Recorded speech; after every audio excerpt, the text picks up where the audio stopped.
नमस्कार दोस्तों, आइए हम देखते हैं जो उत्तर प्रदेश री एग्जाम हो रहा है। आप लोगों को पता ही है कि और तो ठीक है, हिंदी बड़ा अच्छा जा रहा है, रीजनिंग मैथ भी बड़ा अच्छा जा रहा है, जीके में कुछ बाउंस कर रहा है। तो जो क्वेश्चन बाउंस कर रहा है, जैसे कि आप फर्स्ट बाउंस क्या कर रहा है, बुक आप देख रहे हैं एग्जाम में कहीं कहीं 4 बुक, कहीं कहीं 3 बुक। तो यहां पर अगर 4 बुक पूछ रहा है तो अंतरराष्ट्रीय लेवल पे चला जा रहा है। अंतरराष्ट्रीय लेवल पे 3 कैटेगरी का बुक होता है, एक जो ओल्ड बुक होता है और एक जो लेटेस्ट अपडेट बुक है, जो लेटेस्ट अभी जारी किए गए हैं, ठीक है, और एक हिस्टोरिकल बुक। तो हिस्टोरिकल बुक में नहीं जा रहा है, तो एक वीडियो मैं उस पर भी बना दूंगा आपका।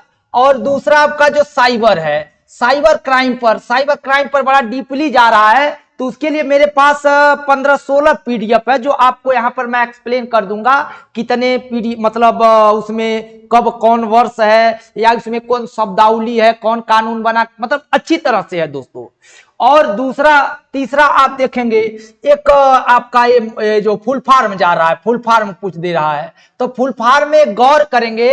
अक्सर हमने देखा कि अधिकांश फुल फॉर्म जो है कंपनियों का या वर्ल्ड बैंक का या भारतीय आरबीआई का, जैसे कि मैंने बताया WPI है, PPI है, CPI है, HDI है, MPI है, RDI है, CDR है, SME है। उसी तरह से वैट पूछा, उसी तरह से आपका पैन कार्ड पूछा। तो हमने इसमें कॉमन पाया कि 80-90% बैंक से रिलेटेड है दोस्तों, ठीक है। तो उसे मैं समझाने का प्रयास करूंगा भी। इसके अलावा जो व्हाट्सएप, फेसबुक, ट्विटर आदि पर जा रहा है, तो पिछली बार जो यूपीएसआई में पूछा था वहां से प्रश्न उठा रहा है वो, ठीक है, पिछली बार जो यूपीएसआई में पूछा था, ठीक है दोस्तों। तो और तीसरी तरह से जो अंतरराष्ट्रीय संस्थान है, वर्ल्ड बैंक है, विश्व बैंक है, एशियन बैंक है, एएफओ है, उनके द्वारा जो शब्दावली यूज होते हैं उनको एक्सप्लेन करने के तौर पर पूछ रहा है दोस्तों, ठीक है दोस्तों। क्यों? क्योंकि एग्जाम तो हो रहा है, लेकिन हमारे हिसाब से तो अपनी अपनी नजरिया होती है। हमको लग रहा है कि जो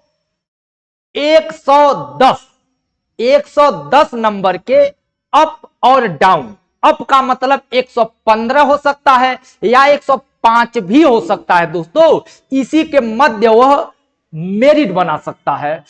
और 90% तो यही आशा है, लेकिन 10-5% आशा 120 भी जा सकता है। क्यों? क्योंकि अभी मैं कंक्लूजन करूंगा, कुछ ऐसी पॉइंट है जो अगर आप थोड़ा सा माइंड लगाएंगे, थोड़ा सा दिमाग लगाएंगे, घबराएंगे नहीं, संतुलन में रहेंगे, दिमाग को कूल रखेंगे, तो आप जवाब आसानी से दे पाएंगे मेरे दोस्तों। जैसा कि आपको हम शुरुआत कर रहे हैं, अभी इस पॉइंट पे गौर करेंगे। हाँ दोस्तों, देखिए थोड़ा सा देखिएगा जरूर, समय है, प्रयास किया जा रहा है। हो सकता है आपका 2 नंबर 3 नंबर बढ़ जाए, एक ही नंबर बढ़ जाए वीडियो को देखने से, तो बहुत हो जाता है मेरे दोस्तों। अब देखिए WPI होलसेल प्राइस इंडेक्स, थोक मूल्य सूचकांक। दूसरा PPI प्रोड्यूसर प्राइस इंडेक्स। तीसरा CPI consumer price index. HDI human development index. MPI multi mention poverty index. RDR reserve deposit ratio. CDR currency deposit ratio. SME small and medium enterprises, ठीक है दोस्तों। देखिए बस इसे सिंपल देखना है और कुछ करना नहीं है, थोड़ा सा रिपीट हो गया। आगे देखेंगे, अगला भी वही है, CCR जान ही रहेंगे, cash reserve ratio. LRR legal reserve ratio. SLR statutory liquidity ratio. PLR prime lending rate. CACP stand for commission for agriculture cost and price. MSP minimum support price. FRP fair and remunerative price. आगे गौर करेंगे, national stock exchange, Bombay stock exchange, ये तो simple है, जान ही रहे हैं आप लोग। Gross domestic product, gross national product, and net domestic product, net national product, foreign direct investment, input tax credit. थोड़ा सा ये तो सिंपल है, आप अक्सर जानते होंगे, गौर करते होंगे दोस्तों, लेकिन रिवाइज रखना है, माइंड को revise. Good and service tax, integrated goods and service tax, ये तो पूछा भी था। यस जीएसटी जान ही रहे होंगे दोस्तों, इसका भी फुल फॉर्म हम यूटी जीएसटी, ठीक है। वैट, वैल्यू एडेड टैक्स, ठीक है, आगे ध्यान देंगे। UPI stands for unified payment interface, pan standard for permanent account number, ये आया था आपका। एटीएम ऑटोमेटिक टेलर मशीन जान ही रहे हैं। GPS global positioning system, UIDAI यानी unique identification authority of India, NEIA national export insurance account, IRDAI insurance regulatory and development authority, ठीक है दोस्तों, आगे गौर करेंगे। Tribal cooperative marketing development federation, FIEO, federation of Indian export organisation, OECD, organisation for economic cooperation and development, ICRA stand for investment information and credit rating agency. अच्छा, एक चीज और गौर करेंगे दोस्तों, जितने संस्था है वो तो आपको मिल जाएगा, ओपेक, एपेक, सार्क। अभी हमने एक एग्जाम में देखा सार्क का फुल फॉर्म पूछा था, एक में आसियान का फुल फॉर्म पूछा था, ठीक है। ये बहुत बड़ी चीज नहीं होती है दोस्तों, थोड़ा सा आप गौर करेंगे। अक्सर बच्चे क्या करते हैं कि किताबों पर ज्यादा सहारा नहीं ले रहे हैं बच्चे इस समय, इसलिए थोड़ा सा दिक्कत कर रहा है दोस्तों, ठीक है। वैसे तो आप गौर करेंगे, बुद्धिमान है ही, थोड़ा सा एक पतला बुक कोई लेकर के उसमें थोड़ा सा गौर करेंगे। अब देखिए, जो कभी कभी अंतरराष्ट्रीय बुक तो जा ही रहा है, और एक बुक ये जो पुरस्कार वाले हैं, पुरस्कार वालों में गौर करेंगे, हम क्या करते हैं, हम पहला बुक रट लेते हैं, लास्ट वाला रट लेते हैं, और बीच वाला पूछ दे रहा है। हम फर्स्ट, जैसे सरस्वती सम्मान पहला कौन पाया, ये तो जान जाते हैं, लास्ट कौन पाया, लेकिन बीच में थोड़ा सा गौर नहीं कर, यहां भी गौर करना है दोस्तों, सरसरी नजर से। अब देखिए, ज्ञानपीठ जान ही रहे, राज तो पूछ नहीं रहा है, भारतीय साहित्य में दिया जाने वाला है 8वीं अनुसूची में। अब प्रथम ज्ञानपीठ को जी शंकर कुरूप को मलयालम लेखक हैं, प्रथम महिला आशा पूर्णा देवी बंगाली उपन्यासकार हैं, हिंदी भाषा में सुमित्रानंद पंत चिदम्बरा है, ठीक है, रामधारी सिंह दिनकर की उर्वशी है, सत्यनारायण हीरान बसनान कितनी नाव में कितनी बार, महादेवी वर्मा कायामा। अच्छा, एक कंक्लूजन ये नहीं कर रहे कि अरे सर ये नहीं पूछ रहा है, हम यही गलती कर देते हैं दोस्तों। आगे क्या करेगा, ये नहीं कि हार्ड ही करेगा, नो चांस। इजी भी कर सकता है, अच्छा भी कर सकता है, हार्ड भी कर सकता है, तो इसलिए हमें नहीं सोचेंगे कि हार्ड ही करेगा, इजी ही करेगा, इसलिए हम अपने तैयारी को लेवल पर ही ले चलेंगे। हाँ, हमारा छोटा लेवल तो हो गया, लेकिन थोड़ा सा अप लेवल पर हम गौर कर लेते हैं दोस्तों, ठीक है। अब गौर करेंगे ज्ञानपीठ में ही तो नरेश मेहता, विमल वर्मा, भुवन नारायण, ठीक है, इनका केदार सिंह हिंदी भाषा में, इनका अंग्रेजी भाषा में अमिताभ घोष जी का, ठीक है, इनका मलयालम, मतलब ये सब तो ज्यादा नहीं पूछेगा क्योंकि अलग लोग हैं। और 2023 में किन्हें मिला, तो गुलजार जी को और रामभद्राचार्य जी को संस्कृत लेखन के लिए। चलिए इसे छोड़िए, अब आ जाते हैं साहित्य अकादमी, यहां गया है। अब माखनलाल चतुर्वेदी जी का भारतीय आत्मा, उपन्यास का नाम है भारतीय आत्मा, और हिम तरंगिणी, इन्हें क्या कहा जाता है, माखनलाल जी को भारतीय आत्मा, और इनकी जो रचना थी हिम तरंगिणी थी, ठीक है। वासुदेव शरण अग्रवाल जी का, ठीक है, अब पद्मावती संजीवनी व्याख्या किए थे। आचार्य नरेंद्र जी बुद्ध धर्म दर्शन पर दिए गया था। राहुल शंकरत्यायन मध्य एशिया का इतिहास लिखे थे।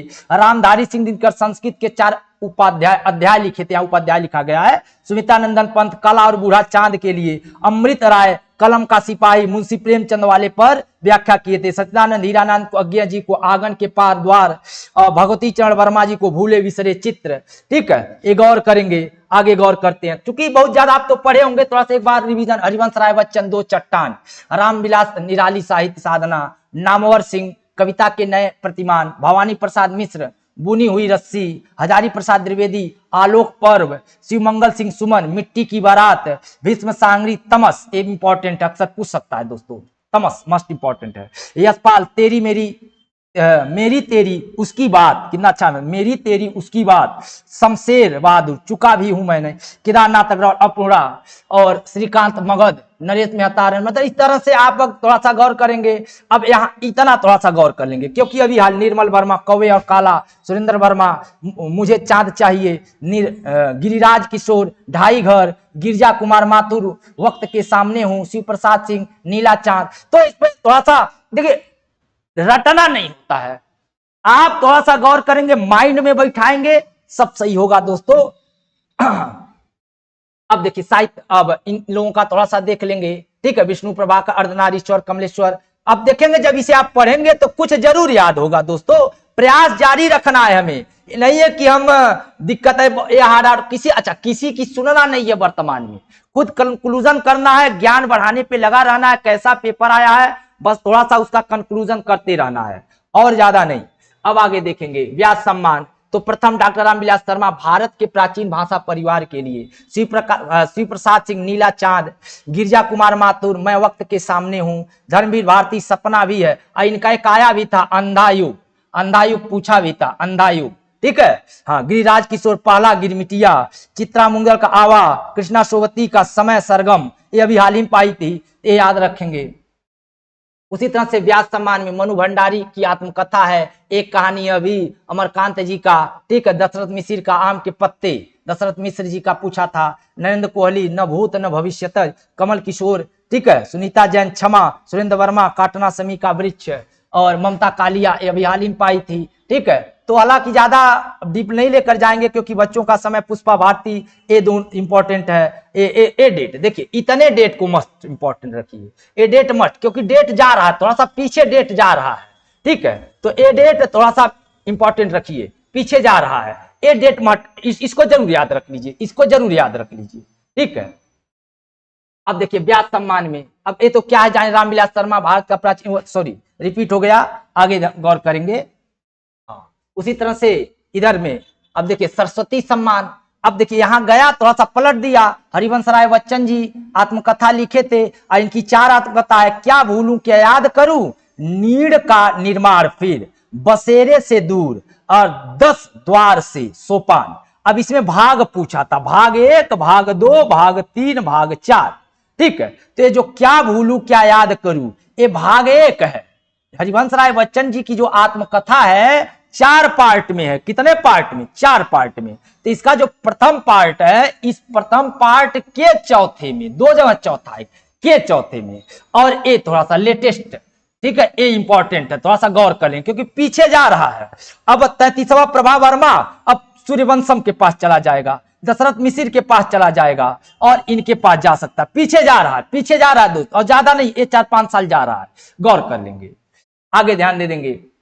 अब भारतीय, अब प्रथम महादेव वर्मा जी को मिला 1 लाख रुपए, ठीक है, अंतिम यश भारती पुरस्कार उत्तर प्रदेश सरकार का सर्वोच्च पुरस्कार है, ये ध्यान देंगे, और ज्यादा डीप नहीं जाएंगे। अब थोड़ा सा आ जाइए, अब थोड़ा सा देखेंगे किसका मुख्य कार्य है, ये सब पूछ दे रहा है। IMF जान ही रहे हैं, अंतरराष्ट्रीय मुद्रा कोष, उद्देश्य क्या है, मौद्रिक सहयोग स्थापित करना, गौर करेंगे, व्यापार संतुलन बनाना, अंतरराष्ट्रीय लेवल पर जो व्यापार होता है उस व्यापार में बैलेंस बनाए रखना इसका काम है। कॉन्सेप्ट क्लियर, कॉन्सेप्ट क्लियर, भुगतान संतुलन को ठीक करना, ये 3 मुख्य कार्य है किसका, IMF का, मौद्रिक सहयोग स्थापित करना।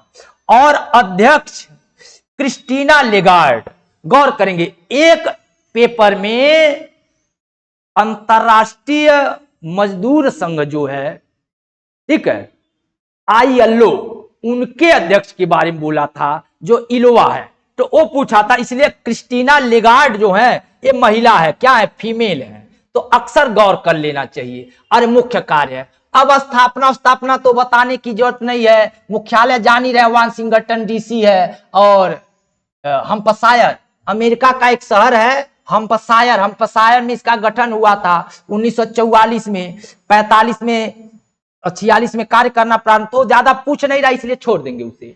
विश्व बैंक, वर्ल्ड बैंक। ठीक है, कार्य क्या है? देशों को ऋण देना, विश्व विकास रिपोर्ट जारी करना, याद रखेंगे। अभी हाल ही में पूछा था, FAO फूड एग्रीकल्चर ऑर्गेनाइजेशन जो रिपोर्ट जारी करता है आंधी तूफान चक्रवात कृषि के लिए। अब थोड़ा सा आप गौर करेंगे, देखिए कभी कभी हमने देखा है, हम लोग का अनुभव थोड़ा सा, एग्जाम करते वक्त, हल करते वक्त जब हम क्वेश्चन को पढ़ रहे हैं, आंसर को पढ़ रहे हैं, तो मैच कर रहा है। जैसे भारत और रूस के बीच जो समझौता होता है किस मुद्दे पर हो, तो आप सबको पता है, तो उसमें दिया है आर्थिक मुद्दे पर, परमाणु मुद्दे पर, ठीक है, और जैविक मुद्दे पर। तो आप कॉन्सेप्ट वहां लगाए होंगे कि भारत और रूस एक दूसरे के सैन्य रणनीतिक साझेदार है। हमारी रसिया की जो दोस्ती है, तो हम मैच से आप पकड़ सकते थे। तो उसी तरह से कहा था आंधी तूफान चक्रवात पर रिपोर्ट जारी किया गया है, किसने किया? तो ऑप्शन दे दिया था विश्व बैंक, अंतर्राष्ट्रीय मुद्रा कोष, AFO। तो वहां हमने ये दिमाग लगाया कि AFAO जो है एग्रीकल्चर के लिए काम करता है, तो एग्रीकल्चर से रिलेटेड जो रिपोर्ट होगा वही जारी करेगा।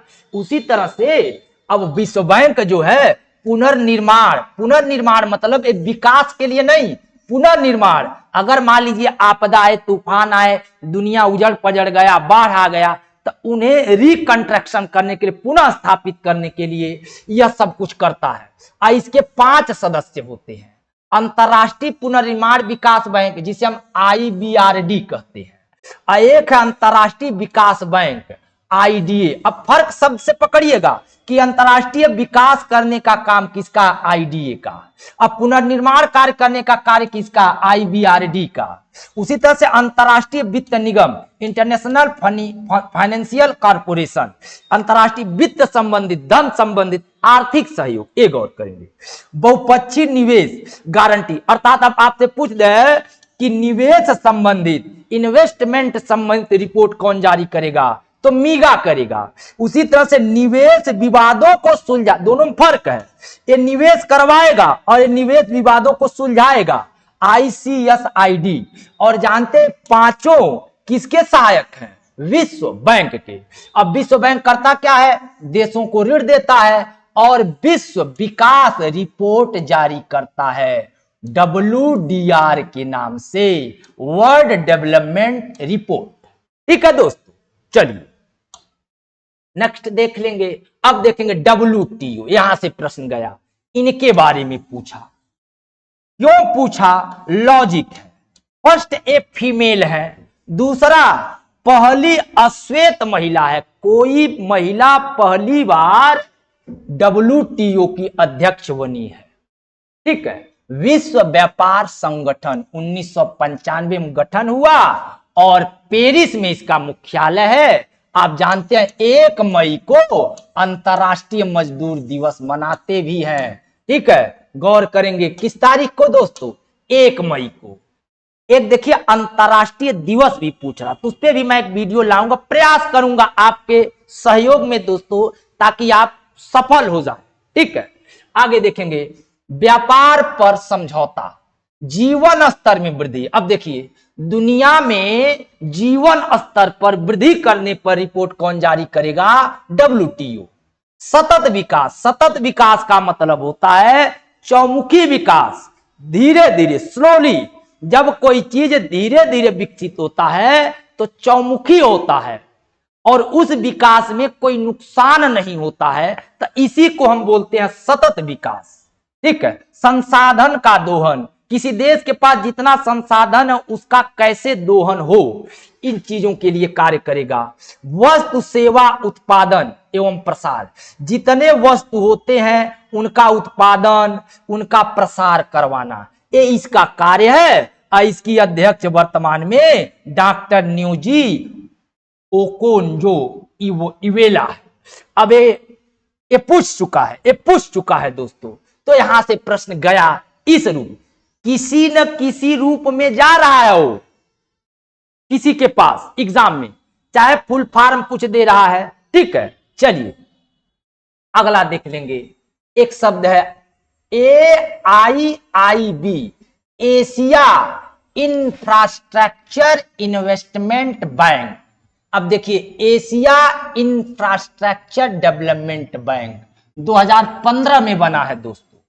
विकासशील एशियाई देशों में मांग को पूरा करना। गौर करेंगे, जो एशिया के विकासशील देश है, पिछड़े नहीं, जैसे भारत हुआ, चाइना हुआ, रसिया, कुछ रसिया भी हो जाता है, सऊदीया हुआ, ईरान हुआ, इन देशों में डिमांड है, जिस चीज की डिमांड है उसको ये पूरा करवाता है अपने माध्यम से। ठीक है, मान लिया जाए हमें तेल चाहिए, हमें तेल की जरूरत है, कोई देश हमें तेल दे नहीं रहा है, तो हमारे तेल के लिए व्यवस्था करेगा ताकि भारत जैसी इकोनॉमी दिक्कत में न पड़ जाए। तो उसके लिए एक गठन किया गया 2015 में, और इसके अध्यक्ष हैं जिन ली कुन। क्या नाम है? बड़ा सिंपल नाम है, जिन ली कुन। जिन ली कुन इसके अध्यक्ष हैं, जिन ली कुन। चलिए, अगला है एडीबी, इसका मुख्यालय बीजिंग है, बीजिंग, बीजिंग इसका मुख्यालय है। इसका मुख्यालय जो है हेडक्वार्टर बीजिंग है। अच्छा, एडीबी एशियन। अब देखिए, एशिया है और एशियन है, कहीं कहीं हम ये भी दिक्कत करते हैं। एशियन डेवलपमेंट बैंक 1966 से कार्य करना प्रारंभ किया है। एशिया और प्रशांत दोनों, गौर करिए, एशिया और प्रशांत क्षेत्र में आर्थिक, सामाजिक और आर्थिक विकास को तेज करना इसका काम है। मतलब ये विकास को तेज करता। कैसा विकास? आर्थिक और सामाजिक, एशिया और प्रशांत दोनों में। अब मान लीजिए एशिया न दे, सिर्फ प्रशांत पूछ दे प्रशांत देशीय देश, अर्थात प्रशांत क्षेत्र में निवास करने वाले देशों के विकास को रफ्तार देने के लिए कौन सा बैंक ऋण देता है? तो आपका जवाब हो जाएगा एडीबी। आप जानते हैं इसका मुख्यालय कहां है? मनीला, मनीला फिलीपींस में। इसका मुख्यालय कहां है? मनीला फिलीपींस में। और इसके अध्यक्ष हैं मासासुगु अस्कावा। तो एक ऐसे कहा मासा आसाकावा या मासाकावा, या सट ऐसे याद रख लीजिए, मासाकावा, बीच वाला गायब कर दीजिए, मासाकावा। चलिए, अब देखिए एक कुछ शब्दावली जो भारतीय इकोनॉमी में यूज होता है। इंप्लॉई प्रोविडेंट फंड, EPFO, इसका भी फुल फॉर्म याद रखेंगे। इसकी शुरुआत 1952 में हुई थी, अर्थात जो सरकारी कर्मचारी होते हैं उनके लिए ये योजना है। किसके लिए? गवर्नमेंटेड एम्प्लॉय के लिए। किसके लिए? गवर्नमेंटेड एम्प्लॉय के लिए 1952 में यह क्या चलाया गया? EPFO। ठीक है, यह है क्या? एक बचत योजना है। क्या है? बचत योजना है। और क्या होता? हर माह 12% बचत करते हैं आपकी सैलरी से। ठीक है, 12%। हर माह कितना परसेंट? ऐसे भी पूछ सकता है EPFO में कितना कटता है? 12%। पॉपुलर चीज है, जितने सरकारी कर्मचारी हैं, EPFO, employ provident fund organisation, 1952, गवर्नमेंटेड एम्प्लॉय के लिए एक बचत योजना है। अच्छा, पब्लिक प्रोविडेंट फंड। अब एम्प्लॉय का मतलब हो जाता है गवर्नमेंटेड, लेकिन यहां पब्लिक प्रोविडेंट फंड, PPF याद रखेंगे, PPF। असंगठित कर्मचारी उन्हें बोलेंगे जो गवर्नमेंट से बाहर कार्य कर रहे हैं। कब से शुरू किया गया? 1968। बहुत महत्वपूर्ण नहीं है। इसमें होता क्या है? 500 से लेकर के 1.5 लाख तक जमा करना होता है। 500 से लेके 1.5 लाख तक। कहां? बैंक में या पोस्ट ऑफिस में। बैंक में या पोस्ट ऑफिस में। ये किसके लिए है? तो असंगठित कर्मचारियों के लिए है। ठीक है, अगला नेशनल पेंशन स्कीम, NPS। नाम सुने होंगे, नेशनल पेंशन स्कीम शुरुआत 2004 में हुई। कितना कटता है? 10%। कितना कटता है? 10%। और ब्याज भी आपको कितना मिलता है? 10%। कितने वर्ष तक? 5 वर्ष तक। और कितने वर्ष से पहले, मतलब 60 से यदि अप हो गए आप, तो आपका ये नहीं होता है। 60 साल से कम उम्र के जो लोग हैं उनका नेशनल पेंशन स्कीम बनता है।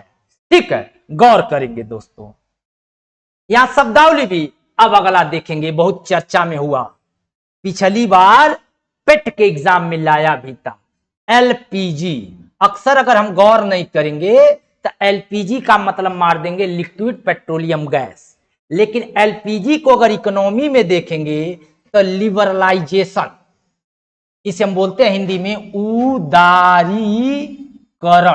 उदारीकरण, उदारीकरण का मतलब होता है आज के समय में हमारी जो इंडियन इकोनॉमी है उदारीकरण की तरफ बढ़ रही है। किसके तरफ? उदारीकरण की तरफ। अर्थात हमारी इकोनॉमी है दुनिया के सभी देशों का स्वागत कर रही है कि आइए हमारे देश में पूंजी लगाइए, या उद्योगपतियों से कह रही है आइए देश में पूंजी लगाइए, आपके लिए मैं हर तरह से तैयार हूं, आपको मनी दूंगा, आपके लिए कानून बदल दूंगा, आपके लिए जमीन प्रोवाइड कराऊंगा, आपके लिए जो भी करना होगा मैं करूंगा। इसी को हम उदार बोलते हैं, दयालु कह सकते हैं। तो ये हो गया। दूसरा, हमारा देश किस तरफ बढ़ रहा है? प्राइवेटाइजेशन की तरफ। हमारा देश, हमारी इकोनॉमी किधर बढ़ रही है? प्राइवेटाइजेशन की तरफ। प्राइवेटाइजेशन का मतलब हो गया निजीकरण। निजीकरण का मतलब समझी गए? अर्थात हर चीज क्या हो रहा है? धीरे धीरे प्राइवेट हो रहा है। हर सेक्टर आप देखेंगे। क्यों? क्योंकि प्राइवेटाइजेशन करने से सरकार को बिग अमाउंट मिल रहा है, बड़ा धन मिल रहा है उस क्षेत्र में काम करने के लिए। इसलिए सरकार रेलवे, रोडवेज आदि क्षेत्रों में लंबी पूंजी प्राप्त करने के लिए एक कर रही है निजीकरण। कॉन्सेप्ट याद रखेंगे। और ग्लोबलाइजेशन, ग्लोबलाइजेशन का मतलब हो गया वैश्वीकरण।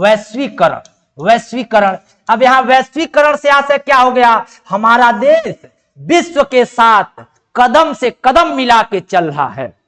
दुनिया में जो हो रहा है वो हम भी कर रहे हैं। जैसे इंस्टाग्राम, फेसबुक, ट्विटर, गूगल आदि हम भी चला रहे हैं। नहीं तो क्या होता? हम इसे बैन कर देते। इससे क्या होता? हमारा कल्चर भ्रष्ट होता है, हमारे सिस्टम डाउन होते हैं। लेकिन होता क्या है? अब दुनिया इसे यूज कर रही है तो कहीं हम पिछड़ न जाए, इसलिए हम भी यूज कर रहे हैं।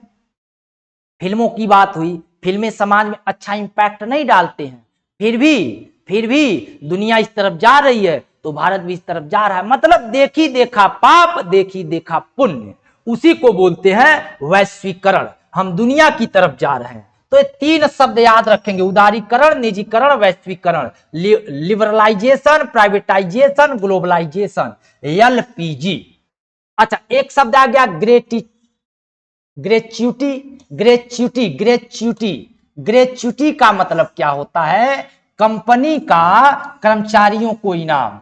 अर्थात कंपनी, अगर किसी कंपनी में आप 5 वर्ष तक कार्य कर लिए, कितना? 5 वर्ष तक, तो कंपनी अपने कर्मचारियों को इनाम के तौर पर ग्रेच्युटी देती है। ग्रेच्युटी से आशय हो गया वह, जैसे सब्सिडी होती है, सरकार उदार है तो जनता को सब्सिडी देती है खाद्यान्न पर। सब्सिडी का मतलब होता है आर्थिक छूट। सब्सिडी, आर्थिक छूट। उसी तरह से ग्रेच्युटी, ग्रेच्युटी का आशय हो गया सरकार, कर्मचारियों पर मालिक का दयालु होना और उनको इनाम तौर पर, जो कर्मचारी 5 वर्ष तक कार्य कर लिए उन कर्मचारियों पर, तो सरकारी कर्मचारी प्राइवेट कर्मचारियों को कंपनी की तरफ से कुछ फंड दिया जाता, उसी को बोलते हैं ग्रेच्युटी। ठीक है। अब देखिए एफएओ, एफएओ जो है ये क्या है? Food and agriculture organization. Sorry, भूल गया यहां पर ऑर्गेनाइजेशन। इसका मतलब हो गया फूड एग्रीकल्चर ऑर्गेनाइजेशन। पढ़े होंगे, इसका हेडक्वार्टर रोम है, रोम इटली। यहां से भी प्रश्न लेकर गया। और एक कार्य क्या करता है देखेंगे, कृषि, वानिकी कृषि विपणन मतलब कृषि का विपणन करना, कृषि का उत्पादन और वानिकी, इन सारे कार्यों के लिए ये क्या करता है, रिपोर्ट जारी करता है, व्यवस्था करता है। अभी हाल ही में यहां से प्रश्न हुआ था कि सैंड, तूफान आदि के लिए रिपोर्ट जारी किया था, यही जारी किए थे। ठीक है, आगे गौर करेंगे। अब आगे थोड़ा सा हम देख लेते हैं, यहां पर एक आपका साइबर, साइबर पर थोड़ा सा फोकस करेंगे। साइबर पर जाने से पहले थोड़ा सा हम यहां चल रहे हैं, गौर करिएगा। देखिए यहां से जो कंपनी पूछा है, सारी चीज मैं आपको दिखा रहा हूं कि यूपीएसआई आदि में पूछा है दोस्तों।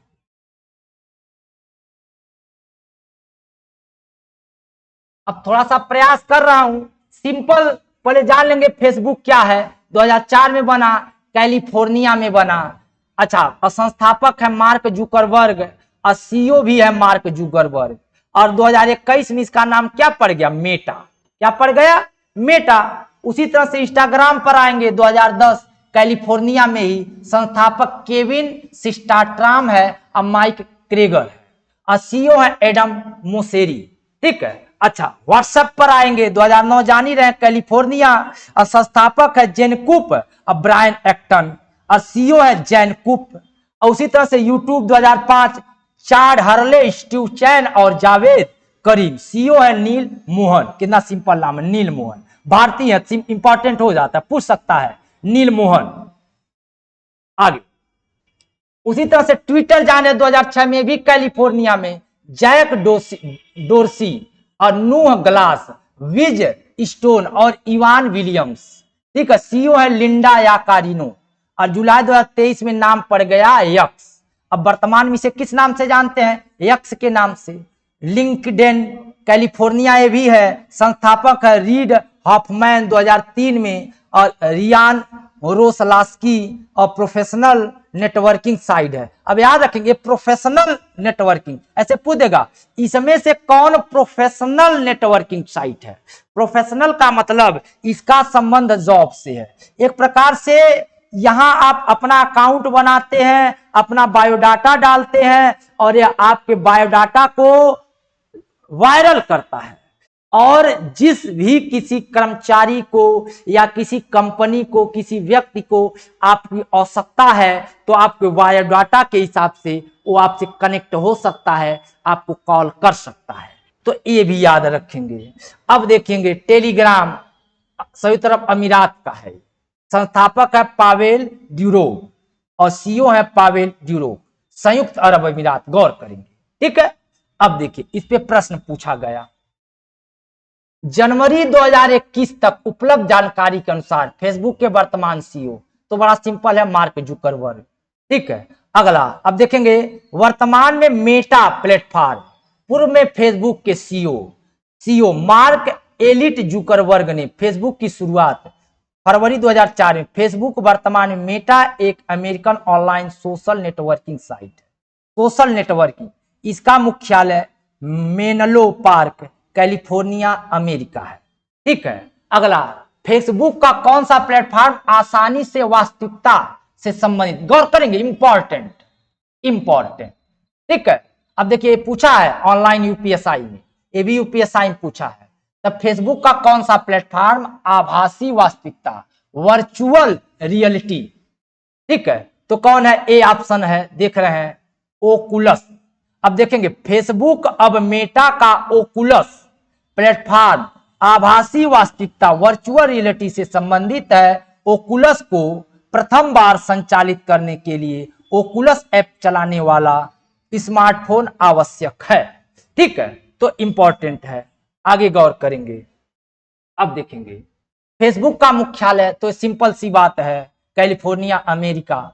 अगला फेसबुक, अच्छा अगला वर्तमान में मैसेंजर की मालिक कौन है, तो सीईओ ही मैसेंजर को, वर्तमान मैसेंजर के मालिक फेसबुक के, मेटा के मालिक फेसबुक सीईओ मार्क जुकरबर्ग है। अर्थात मेटा, फेसबुक